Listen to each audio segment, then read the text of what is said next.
Alrighty, we're out here today working at the back of the Chrysler. We got this set up, and right now we're on the Escalade 07.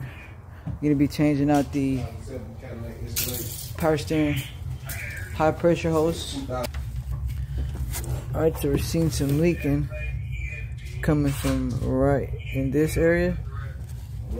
So we're gonna be taking out the line from the power steering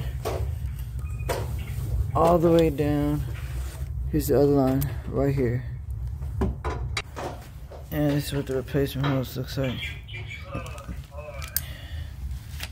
It's gonna look just like this. Yes. All right, so we're getting off the bottom one now. We got a deep socket 1/4/8 on extension. We already broke it loose. He's just twisting it off now. We got the old line out.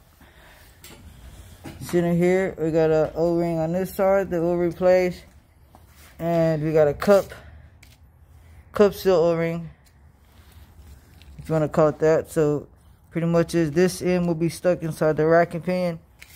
You'll use a pick, take it out. You'll push it back in. Once you pull your line in, it'll create a seal around your new power steering line.